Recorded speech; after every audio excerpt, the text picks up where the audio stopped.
Y ya estamos en contacto con Gabriel Mariotto. Gabriel, muy buenos días, ¿cómo te va? ¿Qué tal, Mario? Buen día. Bueno, muchas gracias por la comunicación. Un gusto charlar con vos y lógicamente que para presentarte habría que decir que vos sos profesor, sos periodista, has sido vicegobernador en la provincia de Buenos Aires, un dirigente de amplia trayectoria, muy reconocido, que has presidido el AFCA. Es decir, que estamos no solo con un nombre conocido por la opinión pública, sino con una extensa trayectoria. Y desde esa extensa trayectoria han constituido vos con Alicia Castro, también con una extensa trayectoria, amiga desde hace mucho tiempo, y también el ex vicepresidente Amado Boudou, un conjunto que se llama Soberanos, y han hecho una propuesta para que el gobierno nacional lleve al Fondo Monetario Internacional a la Corte Internacional de Justicia. Gabriel, esta es mi primera pregunta. ¿De qué se trataría esa presentación? Bueno, muchísimas gracias por la presentación. Somos militantes, Mario, y bueno, a veces tenemos funciones, a veces no, y militamos desde niños, desde el pibe, y seguiremos luego haciendo, a veces acertados y otras errados, pero con unidad de concepción y con la coherencia que indica la ideología, la filosofía, la cultura popular, qué es eso. Conformamos soberanos, soberanas, soberanes. Le pusimos soberanos con X, soberanas, soberanes. Uh-huh. Y bueno, la deuda externa, desde nuestra geografía, se la conoce como deuda soberana. Deuda soberana. La Argentina tiene que decidir esa deuda. ¿Cómo fue obtenida? ¿Quiénes la pidieron? ¿Qué instrumentos se activaron a la hora de pedirla? No pasó por el Congreso.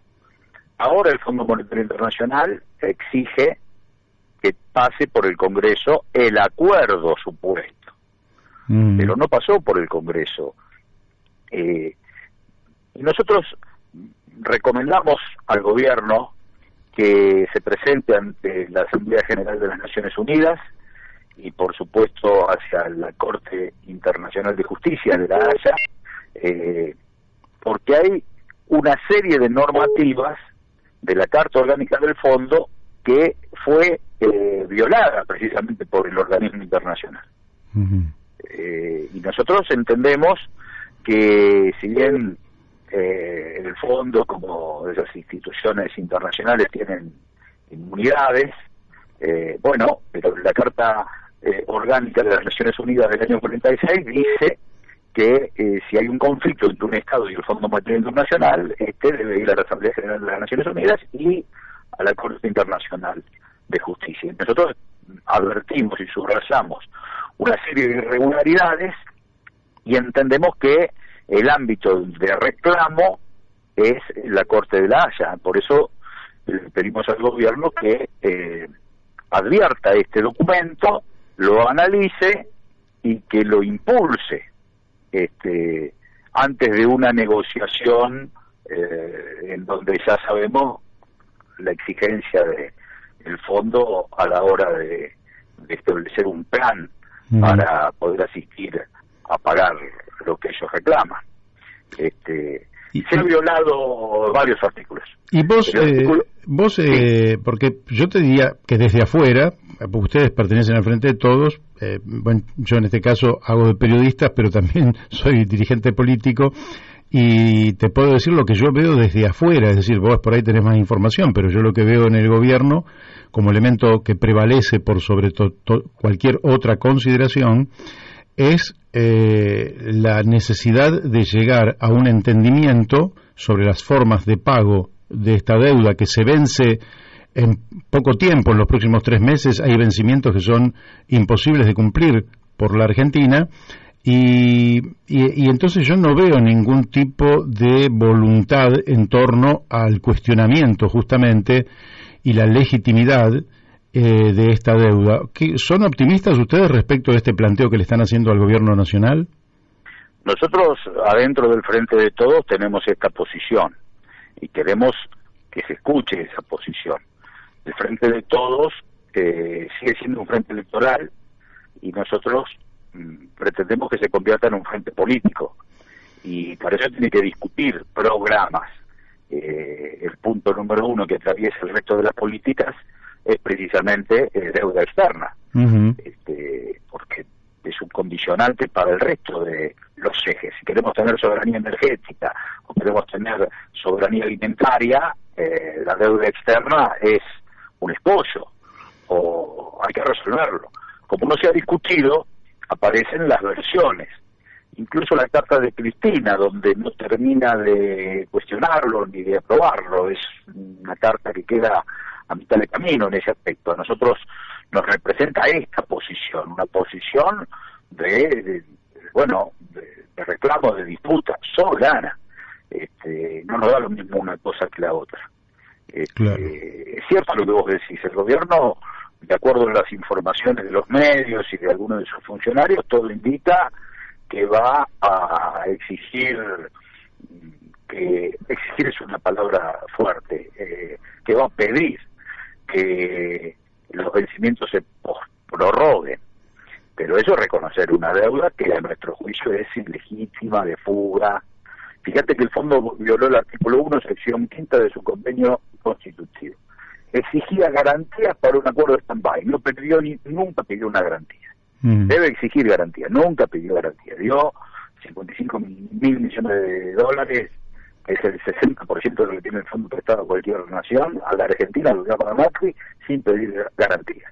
Violó el artículo 5, sección 5, establece que el fondo advierte que si los fondos no se están utilizando los fines comprometidos, debe notificar al gobierno, y si no responde o no justifica adecuadamente, debe inhabilitarlo.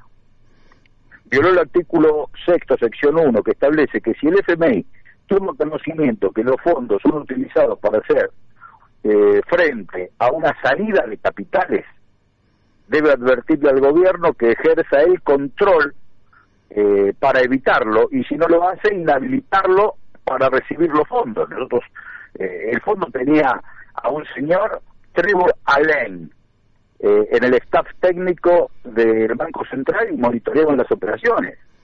Y el gobierno le informaba día a día de las operaciones monetarias, de esa fuga. Entonces, son una serie de violaciones a la misma parte orgánica del fondo que permite que la Argentina denuncie estas acciones y omisiones, que son consideradas ilícitos en el derecho internacional. Y la organización, en este caso el fondo, debe hacerse responsable, incluso está obligada a reparar los daños eventuales de sus acciones u omisión. Claro. Entonces, hay elementos fundados para ir a un tribunal como la Corte Internacional de Justicia. Yo te incorporo como elemento, no digo que lo tomen, pero hay suficiente prueba también por declaraciones que hicieron altísimos funcionarios del gobierno de Donald Trump y del Fondo Monetario Internacional, que ahora no tengo los nombres, pero que se los puede buscar rápidamente por internet, donde dicen que hay una decisión política de apoyar al gobierno de Mauricio Macri. Esto, claro. Y por eso sale tan rápido y de tal magnitud, pero esto tiene dos elementos que me parece que hacen a su debilidad. Uno es la injerencia en los asuntos internos del país con fondos que pertenecen a un conjunto de naciones. Y eso es una injerencia política en la vida de la Argentina. Y dos, es que el caballo por el que apostaron perdió la carrera. Sí, nos dejó ese lastre al pueblo argentino. Y eso se puede, en lugar de deuda, se puede definir como una contribución. En realidad, de lo que se trató es de una contribución. No sé por qué el pueblo argentino debería hacerse cargo de una contribución, que yo lo digo un poco con ironía, ¿no? Deberíamos ir a la justicia electoral para que pasen el balance de la contribución que hicieron a la campaña de Mauricio Macri. Que declaren los aportes. Que declaren los aportes. De los fondos. Claro. Lo cierto es que nosotros subrayamos las transgresiones que el fondo hace a su carta orgánica para poder asistir ya no con opinión, sino con el fundamento de por qué le pedimos la opinión consultiva al Tribunal Internacional de Justicia. Lo que vos marcás, por supuesto, es el contexto político donde la confesión de parte, relevo de prueba, claro, lo han establecido los mismos funcionarios del gobierno de Trump. Pero es un clásico en la Argentina, porque si rascas un poquito aparece Cavallo, o Martínez de Oz, o Triguer Bacena, o el mismo Previch en el año 56, endeudándonos, y después con políticas de ajuste que sabemos que tienen como único objeto la devaluación y el número donde va a estar el dólar, y después la flexibilización laboral, y después el recorte en las jubilaciones. Esto es un clásico del consenso de Washington, digamos, Banco Mundial, Fondo Monetario Internacional, Tesoro de los Estados Unidos, llevando adelante políticas de ajuste que son imposibles. A nosotros nos duele mucho la situación de la Argentina. Y nos sentimos representados con esta vocación de acordar a cualquier precio. O prorrogar aceptando una deuda ilegítima de fuga que nos parece absolutamente deplorable. Entonces, nosotros desde el Frente de Todos esgrimimos esta posición y le recomendamos al gobierno que la analice. Bueno, tenemos esperanza de ser escuchados. Perfecto, ahora yo te hago otra pregunta. En la expectativa de que ustedes dentro del Frente de Todos no son el sector hegemónico, no son la mayoría, y que en definitiva de lo que tengamos sea un acuerdo, que yo más que acuerdo siempre digo frente al fondo son sumisiones más que acuerdo, pero no importa, vamos a llamarle como le llama la prensa, acuerdo. Y ese acuerdo lógicamente contemple la prórroga en los vencimientos de manera tal de no generar un estrangulamiento donde la Argentina entre en default, en cesación de pagos, suponiendo no que esto sea lo que ocurra, y que efectivamente va a haber un ajuste. ¿Cómo ves vos que se va a repartir el ajuste? Porque el drama que nosotros tenemos es que, bueno, una sociedad que es una sociedad opulenta, por decirlo de alguna manera, con mucha abundancia, se puede ajustar un poco y no sufre consecuencias dramáticas. Pero la Argentina tiene la mitad de su población en la pobreza y 2 de cada 3 chicos, niños y adolescentes, en situación de pobreza. Ahí no hay nada para ajustar. Los jubilados que cobran la mínima, 4 millones, no hay nada para ajustar. ¿Cómo ves que se hace el ajuste en ese caso? No hay margen para ningún ajuste, no. Cero ajuste, no está en nuestra conciencia ni en nuestro horizonte la posibilidad de un ajuste, ¿no? Ahí aparecen posiciones, insisto, con el concepto de soberanos, ¿no? Hay una declaración de Juan Manuel de Rosas que dice que la deuda externa preocupa y que está considerada, pero que va a correr la misma suerte que la deuda interna, siempre y cuando se obre de buena fe y sin ningún tipo de especulación, ¿no? De buena fe, habla Juan Manuel de Rosas, 1835, sobre la vanidad de Rivadavia. Entonces, también San Martín habla de deuda odiosa, hay posiciones soberanas, deuda soberana. Bueno, ¿qué significa soberana? Que lo tiene que resolver el pueblo argentino, el gobierno argentino, las instituciones de la Argentina. Habría que ir a la Corte Argentina, ahí sí, habría que ir a la Corte Argentina. Te hago las dos últimas. Una tiene que ver con esto que vos acabas de decir, que siempre que se obre de buena fe, cosa que hay un cordobés que es un investigador, yo creo muy conocido, por lo menos en determinados ámbitos, que ha trabajado mucho con Mario Cafiero, que es Javier Llorens, y que ha enviado 7 notas sobre la mala praxis del fondo en la Argentina. Y cuando uno dice técnicos formados en las mejores universidades del mundo, que erren 7 veces consecutivas en los planes en la Argentina y que vayan sistemáticamente al fracaso, uno piensa que no están obrando de buena fe. sino que están llevando a la Argentina a la crisis, y eso tiene objetivos geopolíticos. ¿Qué opina? No sé si conoces las notas de Javier Llorens, te las recomiendo. Por supuesto que las conozco y son maravillosas.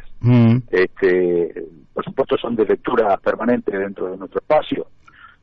Lo mismo que las recomendaciones de Miguel Rodríguez Vizfani, otro cordobés maravilloso, y bueno, y Alejandro Olmos, que ha puesto cabeza y pluma en este documento, ¿no? Claro. Bien, así que podríamos decir que el Fondo Monetario obra de mala fe contra intereses geopolíticos de la Argentina. Y obran de mala fe aquellos que están de los dos lados del mostrador, y que contrajeron una deuda de fuga, un censo único de bonistas. ¿Quiénes son los que tienen los bonos? Claro. Son argentinos. Hoy escuchaba un economista en una radio del establishment, economista de fondo debe ser, y decía, no, los bonos que tienen los argentinos que compraron esos bonos, ¿cómo el gobierno no les va a pagar? La especulación, digamos, lo dicen, claro, como no hay contra opinión y son todos centros a la olla, claro. Habla de quienes compraron los bonos como si fueran, no sé, los plomeros yanquis o los zapateros italianos. No, lo compran los argentinos los bonos, con una especulación financiera que es infame. Entonces, todo eso el fondo lo sabe. ¿Y por qué entonces nos dio ese préstamo?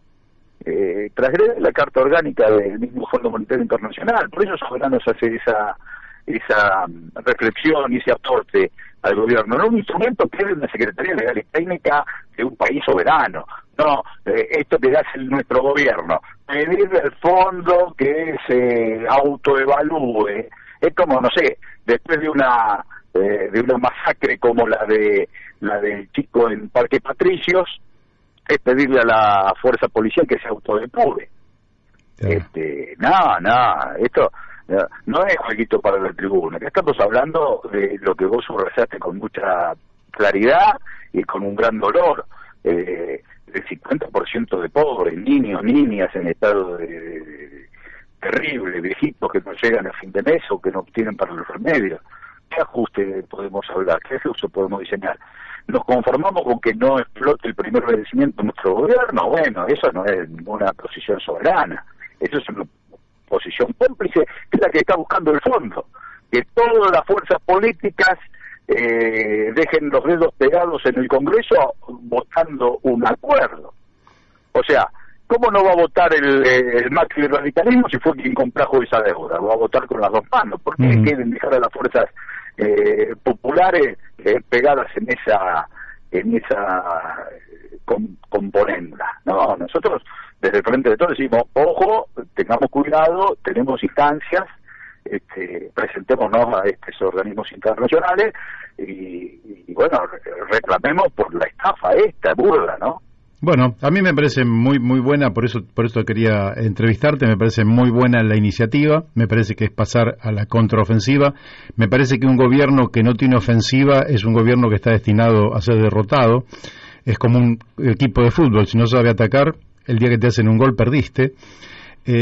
Y así que a mí me pareció muy bueno. Ahora, la última pregunta que te quería hacer es, ¿vos ves que en el Frente de Todos sus diputados y sus senadores van a tener una postura más cercana a la que se visualiza en ustedes o más cercana en la que se visualiza en cabeza del ministro Guzmán?